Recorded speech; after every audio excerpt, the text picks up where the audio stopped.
Avant d'en venir réellement à la question de l'horizon émancipateur, je voulais un peu reformuler la question, parce que la question telle que tu nous l'as posée, c'était quelle stratégie anticapitaliste face à l'urgence climatique.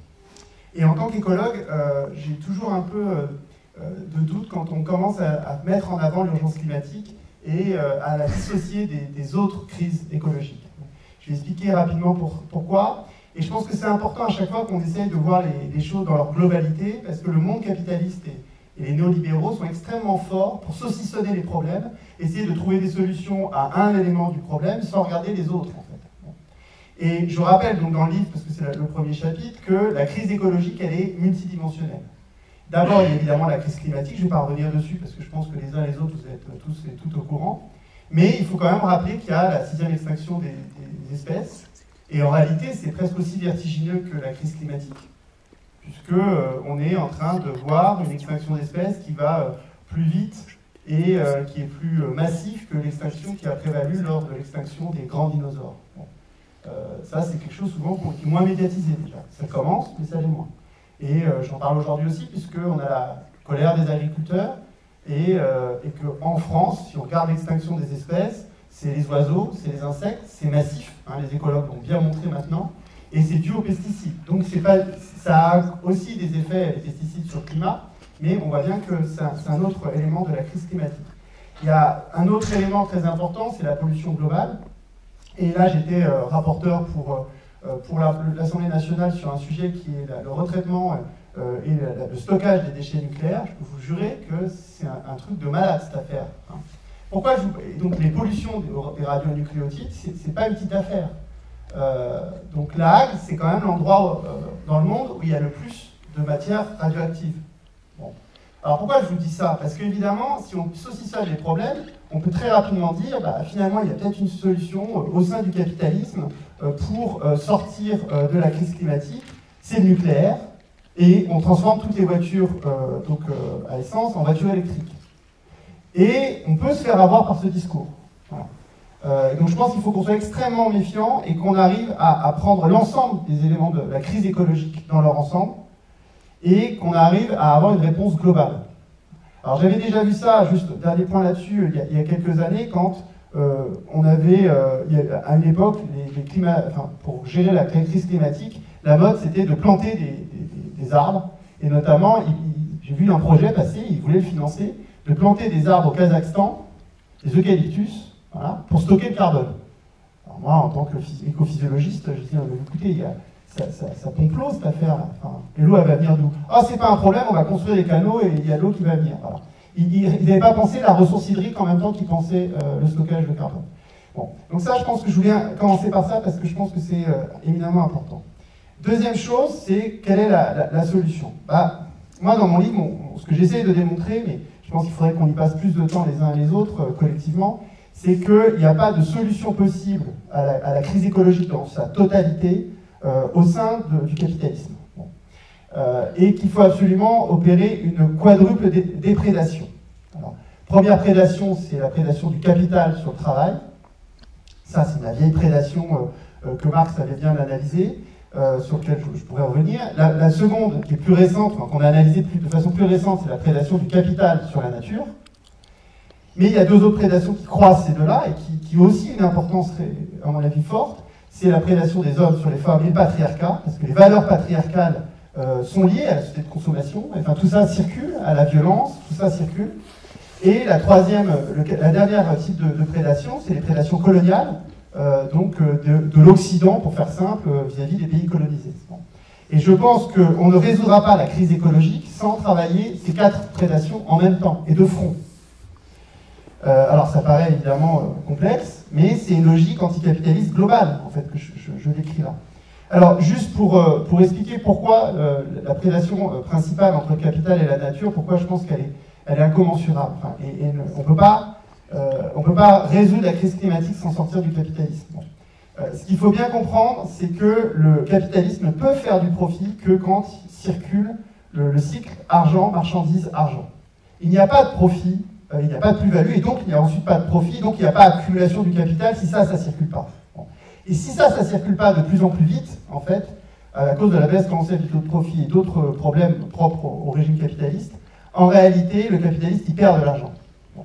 Donc il faut que ça circule, et il faut que ça circule de plus en plus vite. C'est pour ça qu'on a l'impression que voilà, c'est quelque chose de vertigineux, on a toujours des produits de consommation nouveaux, etc. Et à la fin, pour réaliser la plus-value, c'est-à-dire qu'à la fin, pour que la plus-value se transforme en profit sonnant et trébuchant à la poche du patron, il faut vendre ça. Donc la société de consommation est la conséquence réellement de cette nécessité pour le capitaliste de faire circuler ça extrêmement rapidement. Et je pense qu'on peut montrer qu'il n'y a pas de circulation de marchandises et de production et de consommation de marchandises sans empreinte écologique associée. Voilà. Donc on peut décarboner l'économie, mais on aura besoin de terres rares. On peut, voilà. Et donc moi je lutte pour dire aux gens, non, de toute façon on a besoin d'une sobriété heureuse globale, mais il va falloir ralentir. Ralentir, donc oui c'est la décroissance, alors politiquement on ne pourra peut-être pas le dire comme ça, mais en tout cas c'est ça qu'il faut atteindre. Décroissance de notre activité globale. Ça ne veut pas dire décroissance forcément de notre bien-être, hein, parce qu'on pourrait se passer de ces trucs-là, je pense, et vivre très bien. Il y a des générations qui s'en sont passées et qui ont très bien vécu. Et puis, on pourrait imaginer avoir un frigidaire par génération. Moi, en tout cas, ça ne me poserait pas de problème. Je ne sais pas vous, ça vous poserait un problème, vous, d'avoir un frigidaire pendant toute votre vie? Je pense qu'il y a plein de gens qui n'ont rien à foutre de changer de frigidaire. Hein. Bon, et ça, on sait le faire. C'est pas un problème technique, cette affaire. Hein. L'obsolescence programmée, vous connaissez tout ça. Mon ami Razmik Kochoyan a fait un très beau livre où il parle de ces questions et des besoins artificiels. Donc voilà pour la question de la nécessité de déprédation de la sortie du capitalisme. Alors comment on s'y prend? Parce que c'était quand même la question. Alors d'abord, la nécessité de se donner un horizon. Moi, je donne un nom à cet horizon, c'est un horizon écosocialiste. D'essayer finalement de se redonner un horizon qu'on a perdu. En gros, on avait cette chance, avec le manifeste du Parti communiste, d'avoir un horizon qui était le communisme. Voilà. Et là, finalement, on voit bien que d'abord, il y a la crise écologique, et puis il y avait, je pense, des choses qui n'allaient pas dans la façon dont le communisme, stalinisé en plus, finalement, voyait l'horizon communiste. Il y avait quelque chose d'abord, il y avait un productivisme derrière, et puis ensuite, il y avait une sorte de positivisme, en fait, qui est élu de la démocratie, puisque finalement, tout allait vers une société sans classe, et que, voilà. Donc, globalement, il faut qu'on repose la question de l'horizon écosocialiste. Ça pose des tas de questions, la place du marché, comment on enlève, finalement, au capital son pouvoir économique, comment on collectivise, finalement, la plus-value. Enfin, je ne vais pas revenir sur toutes ces choses-là, mais comment on gère les communs. Donc je les aborde un tout petit peu dans mon livre, mais j'ai bien conscience que, bon, globalement, c'est un travail collectif immense et qu'il faut qu'on se mette à la tâche, en fait. Et c'est pas parce que c'est très loin, pas parce que ça paraît impossible là aujourd'hui, parce qu'on a le RN aux portes du pouvoir, qu'il ne faut pas s'atteler à cette tâche de réfléchir à ce que pourrait être une société éco-socialiste voilà, désirable. Et je parle d'horizon parce que c'est un horizon qu'on n'atteindra jamais, en réalité. C'est un horizon. On a une boussole, et là, je reprends beaucoup Eric Olin Wright, on a une boussole, on a un horizon, on essaie d'y tendre, et de toute façon, c'est une révolution permanente, et on se battra toujours. Les gens me disent, ah, mais c'est fatigant. Je dis, bah non, ça va être super fatigant tout le temps. Enfin, et de toute façon, si on a les fascistes, ça sera encore plus fatigant. Donc, voilà. Alors, qu'est-ce que j'apporte ensuite comme réflexion sur la stratégie? Alors, ça a été dit dans le débat tout à l'heure, mais je crois qu'on a des champs de bataille à différents niveaux. D'abord, on a une bataille qui est idéale et une bataille qui est matérielle. Je pense qu'il faut redonner, et ça c'est le retour un peu de Gramsci ces dernières années, de Poulan-Sas, de redonner toute sa valeur à la bataille idéale et de voir comment on la mène et par quel process on la mène, etc. Bon, c'est lié à la nécessité aussi de refaire un horizon éco-socialiste, tout ça est cohérent. Et ensuite sur la bataille matérielle, moi, ce que j'avance pas mal, c'est l'idée qu'elle se mène dans des tas de champs différents. Parce qu'il y a une bataille pour la valeur ajoutée et puis pour les conditions de travail au sein de l'entreprise. Il y a une bataille pour, on va dire, vivre mieux dans sa ville, avoir un logement, voilà. Et donc c'est une bataille qui aussi dans le champ de la société civile, au sens large, on en parlera probablement tout à l'heure, et une bataille aussi proprement politique, c'est-à-dire dans les communes, dans les départements, il y a du pouvoir d'agir aussi à l'État, mais dans tous les échelons, et il faut leur reprendre des manettes partout où on peut les reprendre des manettes. Et ce que je pense, c'est qu'il faut mener ces batailles partout, il faut qu'on respecte toutes les batailles. Je pense que les politiques doivent respecter ce qui s'est fait à Notre-Dame-des-Landes, c'est extrêmement important, ou ce qui se fait avec les AMAP, et en même temps, tous ceux qui sont dans des alternatives concrètes doivent respecter aussi ceux qui essayent dans le monde politique ou dans le monde syndical de faire avancer les choses. Et ça nous amène aux institutions qu'on se donne pour mener ces batailles. Et je pense que ces institutions elles existent et on doit les travailler, et ça a été dit juste dans la table ronde précédente, elles doivent s'inscrire dans la durée. Hein. Et dans la durée, et pour ça il faut de la démocratie. Bon, je ne vais pas faire un long discours là-dessus, parce que c'était le débat précédent, mais et ces institutions, elles existent déjà, elles sont perfectibles, mais elles ont un sens propre parce que c'est dans des champs spécifiques. C'est-à-dire que vouloir faire en sorte que des partis politiques transforment la vie dans l'entreprise, c'est une erreur. Il y a des syndicats pour faire ça. Il y a des associations locataires aussi qui font un travail, etc. Bon. Donc la question, c'est le respect de ces différentes institutions. Bon, elles sont simples, hein, les associations, les partis politiques et les syndicats. Que ces institutions soient le plus plurielles, le plus massif et le plus démocratique. Et alors quand j'écris ça, on me dit, mais oui, mais le problème, c'est qu'à la fin, il y a une pluralité de luttes et comment ça converge. Alors, pour conclure, je vais dire 2-3 choses sur ça. Ouais, ça marche, ça minutes. Alors, d'abord, sur comment ça converge. Il y a des moments de convergence dans les luttes. Et ça, on ne décide pas quand ça arrive. Il y a les grands mouvements. Donc ça converge en 68, ça converge en décembre 95, ça converge au moment des Gilets jaunes, ça convergera peut-être avec le mouvement des agriculteurs, ça a convergé dans le mouvement des retraites, voilà. C'est-à-dire qu'il y a des grands moments où syndicats, partis, associations peuvent être ensemble dans la rue, voire c'est encore mieux être ensemble dans l'entreprise et occuper l'entreprise. Hein. Et là, à mon avis, on a quelque chose qui est de l'ordre de la convergence. Puis un autre moment où on peut converger, c'est quand on se donne finalement un objectif commun pour une élection autour d'un programme. La constitution d'un programme, ou plus tard même l'élaboration d'une constituante, c'est d'autres moments où on peut faire converger l'ensemble de ces champs et dans une dynamique commune. Bon. Alors, une fois qu'on a dit ça, quelles sont deux dernières choses que je voudrais dire importantes. La première, c'est qu'à la fois dans l'horizon qu'on se donne et dans la façon dont on procède, je crois que notre objectif et une des principales boussoles, c'est de donner du pouvoir d'agir à tous ceux qui sont en lutte et tous ceux qui sont en bas, etc. Bon. Ça veut dire quoi, ça? Alors, derrière, c'est les mots d'auto-organisation, d'autogestion, hein. Mais je crois que c'est central. Croire qu'on va pouvoir s'affronter à la bourgeoisie, au bloc bourgeois, et je conclurai là-dessus après, sans avoir un mouvement de masse auto-organisé très puissant, c'est une erreur. Hein.